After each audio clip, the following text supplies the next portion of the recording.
This is the Berman Method podcast featuring Dr. Jake Berman and physician assistant Jenni Berman. We are here to treat problems and not symptoms. Disclaimer, this podcast is for entertainment purposes only and not to treat anyone or to give medical advice. If you are interested in any information that we are giving and would like to use this for yourself, we recommend that you contact your primary care physician or reach out to us and ask us questions about yourself specifically. Enjoy. Bum, bum, bum, bum, bum, bum, bum. La, la, la, la, la, la. Here we go, baby. The Berman Method podcast, where we're focused on treating problems, not symptoms. Dr. Jake Berman here with my beautiful co-host, Jenni Berman, physician assistant. What is happening? Working on my singing voice right now. Isn't it beautiful? Love it. I always have. Hopefully your volume was not turned up too loud as I was hitting them high notes. I think if anybody's been listening to this podcast, they know to start off low and then turn it up later once we get started. Hopefully they've learned you by now. Cool. So I did a little teaser last week where I was talking about how much I was going to rant this week because we just saw something in the grocery store and it makes my skin crawl. It just drives me nuck and futs because this is why we're doing this right now. This is why we're David against Goliath. We're going against the corporate medical system. What is it?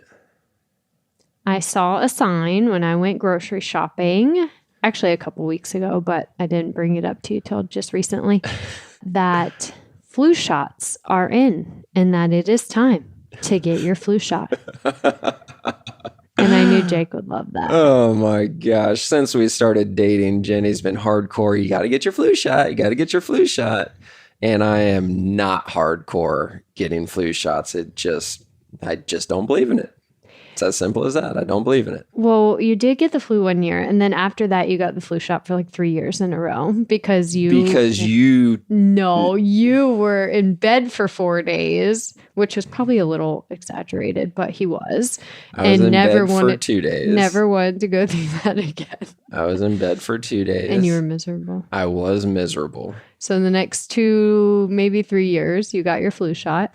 And that's a perfect example of how fear can make you do something. Yeah. But you didn't get the flu again?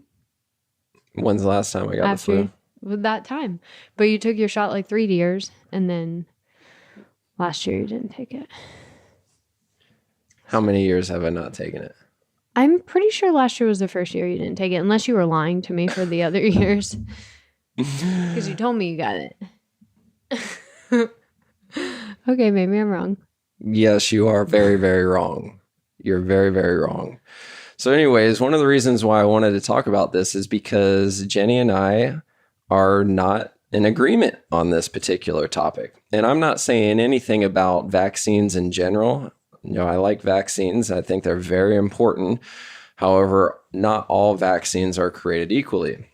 So one of the reasons why I wanted to bring this up in particular is because I saw this really great saying. I don't know where I saw it, and I don't know who said it. So somebody's going to get credit for this, or somebody needs to get credit for this because I did not make this up. However, this saying is, here in America, we have a candy eating holiday, followed by a pie eating holiday, followed by a cookie and candy eating holiday, followed by a booze drinking holiday. And we call it the flu season. Maybe we should just call it a sugar overload season or a sugar poisoning season is I think what it said. Mm-hmm. Sugar poison. And when I saw that, I'm going, that's exactly what I'm talking about. We've got the pharmaceutical companies ramming these flu shots down our throats. But in reality, Halloween, candy eating season, or candy eating holiday. Thanksgiving, pie eating holiday.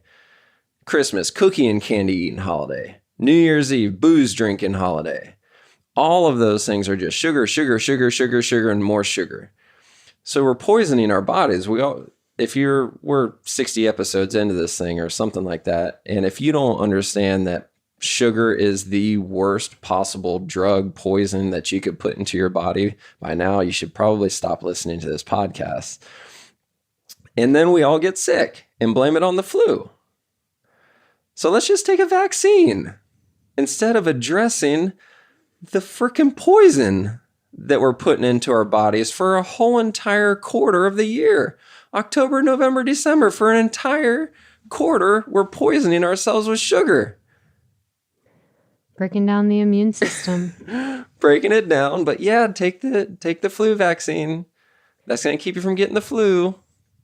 So as he mentioned, we have differing opinions on the flu vaccine, which is fine. Everybody does. I don't know that, I agree. The flu vaccine isn't required for everyone. Everybody doesn't need to get the flu vaccine, although it can help prevent the spread of getting the flu. But there are certain groups that I think really do need to get the flu shot to help with reducing the effects that the flu has on their body. So immunocompromised infants, babies, healthcare workers, certainly I think it's an important thing for just to protect their own body and to protect their elders. But again, like Jake is saying, we have to first and foremost protect our own immune system. And protecting our own immune system is taking care of our body and watching what goes into our body. Sugar is absolutely inflammatory. Sugar breaks down the immune system. The immune system goes on overdrive because it is constantly trying to fight against the blood sugar and the sugar that's in our body. So when the immune system goes on overdrive, it fails at protecting us against other bacterias or viruses. And that's where we get sick more often during this time of year. So, I, different than Jake, think that certain vaccines are important for certain individuals, but we also 100% should be looking at what we're putting into our body and protecting our immune system the best that we can. I love that. That was a much more politically correct, neutral, down the middle aisle response than my heated response. And I think it's very appropriate. I'm not saying that immunocompromised and all those people that you're saying shouldn't get a flu vaccine. I'm not saying that at all. I'm just saying that me personally, I'm 37 years old. I exercise 6 days a week. My diet is flawless from Sunday night to Friday morning. And then I splurge on Friday night and Saturday. Then I get right back on the bandwagon. So I would consider myself very healthy. So I don't know that it's not that I don't know. I'm not going to run and be excited to get first in line to get the flu vaccine, because if I do get the flu, it's going to take me out for 2 days like it did, and then I'll bounce back, versus somebody else, it might take you out for a week, potentially 2 weeks. So if that's you, then yeah, go get the vaccine, but not me. Does that help clarify? I think so. Good. So, but think about that for a minute. And I think it's important because I just did this to myself in a short term for my birthday last month, where we celebrated for probably at least 2 weeks, because we went to the Keys the weekend before my birthday. So there was more beers there than I normally would have, more sugar there. You made this phenomenal cookie cake that I decided I would try to eat at least half of it before we left. And then we come back and had tons of cookies, tons of cupcakes, another cake for the entire next week, because my birthday was on Wednesday. So why wouldn't we start celebrating with cookies on Monday, Tuesday, Wednesday, have some more cake there, and then Friday go out with a bunch of friends and have more cake there, and then spend all day Saturday and Sunday trying to finish the cake and cookies and all the other stuff that I had. So by the time Monday rolls around, I felt like I got hit by a train. Nose is running, and it's just like, what the hell? Why do I feel like I have sludge? And I'm like, I know exactly why I feel like that, because I've been poisoning myself for the past 2 weeks. Mm-hmm. But again, it was just the knowledge of knowing. I didn't do it ignorantly. I didn't do it thinking that I was doing something good. I knew that I was doing that, which is more okay because you're doing it consciously versus unconsciously, if that makes sense. Yeah. I mean, you're aware of it, but it's not changing what it's doing internally to your body or to your brain. That's the big thing, is pushing me more towards early onset dementia. That's right. So for those of you that don't know, blood sugar stability is a huge risk factor for dementia, Alzheimer's. Of course, Alzheimer's is a gene that you have, but we can turn that gene on and off. And blood sugar instability is a big risk factor for turning that gene on.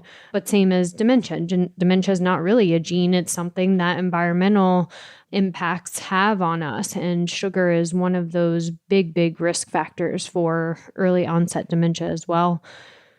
There's tons of things that we could go on and how blood sugar affects the body. And so actually this kind of is a good segue into a new program that Berman Health and Wellness, the wellness side of it, is launching in October. So just a couple weeks away. We are launching a new program targeted towards insulin resistance, blood sugar stability, prediabetes, diabetes, and reversing those effects, helping individuals to reach their goal weight, improve their gut health, improve their immune system, with solely focusing on blood sugar stability.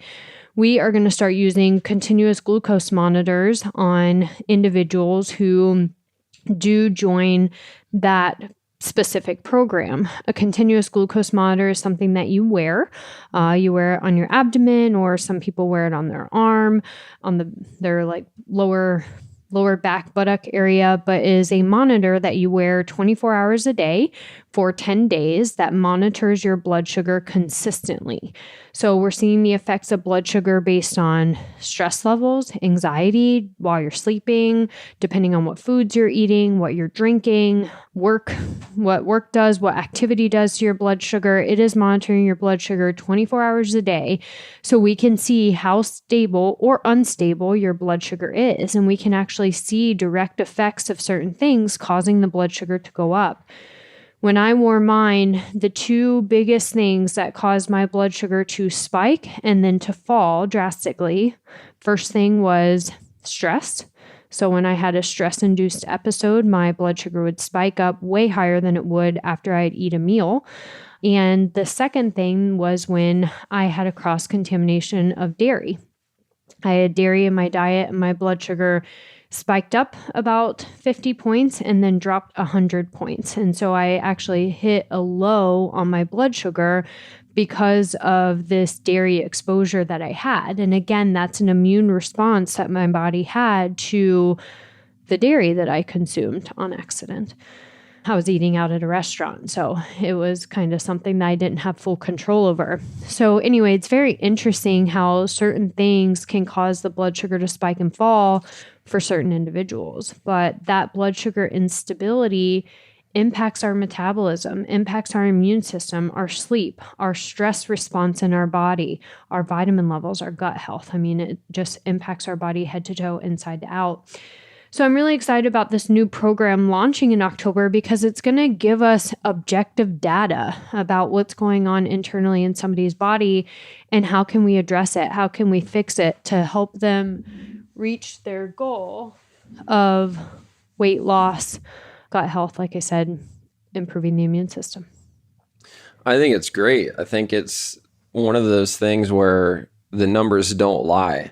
So having the objective numbers in front of you, it sent straight to your phone. It was interesting watching you stare at your phone so many times during those 10 or 12 days that you're wearing it, because it was enlightening, meaning that your blood sugar spiked and you're like, I didn't even eat anything yet. What is going on here? And then it would drop or it wouldn't drop. And it was just interesting to know this directly correlated with that versus assuming, where one time you ate a piece of a cookie or something expecting it to spike and it really didn't spike. And then we could say, oh, maybe that correlates with the high protein dinner that you had right before it. So seeing that, yes, protein does help keep the blood sugar more stable versus not having protein and the blood pressure spikes and falls. So anyways, I was thinking that I should do it, right? I should do this thing and see how bad is my cookie addiction. Not that I'm doing it all the time, but I should do it as a test. Say, okay, now that I'm wearing this continuous glucose monitor, let's intentionally go and eat 10 cookies. And then once I see it, I'll be like, oh man, that's really, really bad. Mm-hmm. Maybe I should stop doing it. I think the interesting part for you more is going to be during the week, we follow my food sensitivities. Essentially, we eat completely gluten-free, dairy-free at home. We don't eat egg during the week either, which is one of your sensitivities is egg. But then on the weekend, obviously, I still don't eat gluten or dairy, but you do whatever you want when it comes to gluten, dairy, egg, sugar, not sugar, whatever. So I think, and then an effect that has on you is you snore at night when you concern. Allegedly. Yeah. I allegedly snore. He's like, I can't hear it, so I don't think it's true. But when he consumes, it's more on the weekends. And, who knows? Is it the gluten? Is it the dairy? Is it the egg? We don't know because you do it all at the same time. But he does snore more. And so I think it's going to be really interesting to see on that glucose monitor, does your blood sugar spike over the weekends more from the sensitivities or does it not spike from sensitivity? So I think it's going to be interesting to see how it's playing on your immune system. But anyway, it's, like you've said, it's objective data. The numbers don't lie. But more importantly, it's not about, oh, this is what your numbers are doing. It's how can we fix what your numbers are doing? What's causing that effect? So how can we fix that problem? Which in turn, yes, it's great to get your numbers normal, but more importantly, the effects that's having on the metabolism, the sleep, the hormone control, the vitamin levels, and all the effects that our blood sugar has on our body as a whole. And so that's why we're utilizing these monitors. Again, it's a specialized program. We're not using them on everyone, but it's a specialized program that we have that's 9 weeks long, where you will wear the continuous glucose monitor for 10 days at a time, 3 different times throughout the program, beginning, middle, and end, essentially. We're checking lab values, blood work at the beginning and at the end, so we can see differences there as well. And overall, throughout the program, besides just wearing the continuous glucose monitors, you have weekly appointments at our office, either virtually or in person, where we can actually make modifications and adjustments to the dietary plan based on results that we're seeing. And I have access to see everybody's results on their monitor. So I'm able to see, over the 24-hour day, how the blood sugar is changing, so that we can make tangible changes. Wait a minute. So you're going to be watching me 24/7? See, here's the thing. I'm watching your blood sugar 24/7, but it's still up to you to document what you're eating, drinking, exercise, stress response. The documentation throughout this process is really important so we can actually make the correlations to the numbers that we're seeing. Right. So it's going to be, it is really cool. It already is really cool. The whole entire staff did it. We saw, worked on it on ourselves. We did a little pilot program in the office so that we could see the effects and what kind of modifications we want to make and what works and what doesn't work. And so now we're able to start launching it for our clients starting October, just a couple weeks away. That's exciting. One of the biggest things that I'm looking forward to doing when I do it is I don't really think that I have stress, meaning that I would never ever consider myself a high stress person or anxious or anything like that. However, what you saw was one of the highest spikes in the whole 10 days that you're wearing it was during a stressful event, right? It wasn't from the cross-contamination or the cookies or anything like that. It was when you were stressed, your blood sugar spiked through the roof. So it'd be really interesting to see mine where I don't think that I'm stressed. However, if I'm watching that monitor and it spikes and I didn't just get done eating a cookie or something like that, what is another reason why it could have spiked? Right. There really isn't one other than that was a stress response. Stress response, yeah. Yep. And just so everybody knows, without going so far into this thing, that the reason why a stress response would create a glucose spike is because glucose or sugar is a fast-acting fuel. And in a stressful situation, you either fight or you flight. So you either start fighting or you run. So you need a fast-acting fuel, which is sugar. So that's why a stress response will dump sugar into your bloodstream so that you can utilize that sugar for fuel to either fight or flight. Right. But a chronic stress response in the body causes blood sugar to chronically be high, which can cause the metabolism to severely slow down, cause weight gain. Yeah. Lots Dementia, of things we can talk about. all this other stuff. Yeah. So it's cool. I'm excited. If you're interested, definitely reach out to us, ask me more questions about it, contact the wellness area of Berman Health and Wellness or Berman Inc. and learn more, see how we can get you on track with it. Aren't you only taking 10 people? It's a limited program. Yes. Yes. Because this is going to take a lot more time on your end. It's not taking more time on the client's end, but it is going to take a lot more time on your end. So this is limited to the first 10 people that want to do this, right? Right. Starting in October, and then we'll launch the program again in a couple months. Yep. Cool. Anything else? That's it. That was a lot. Yeah. We talked about a lot. We had a healthy debate on this podcast. Mm-hmm. We should have recorded that one with video. Yeah. Mm-hmm. That was fun. Don't forget, my golf program is out, $297. Jenni's book is coming out. We got a soft launch coming up in October and the hard launch for Thanksgiving. The sale that we have. So hurry up, call now. You can buy as much credit as you want now. So there was a lot here, a lot to digest. Literally. Yeah. That was a good one though. Cool. All right. Ciao for now. See you guys. Thank you for subscribing on your social media and podcast platforms to the Berman Method. Dr. Jake Berman with Berman Physical Therapy and Jenni Berman, Physician Assistant with Berman Health and Wellness. You can find more information on our website, www.bermanpt.com for physical therapy, bermanpt.com/wellness for the health and wellness. You can also find us on social media, Facebook, Instagram, and on your podcast platform. So be sure to follow us, like us, subscribe to us. And if you would like any further information, definitely visit our website and reach out to us. You may also find our free reports on the websites as well, where you can download this free information for yourself. Have a great day.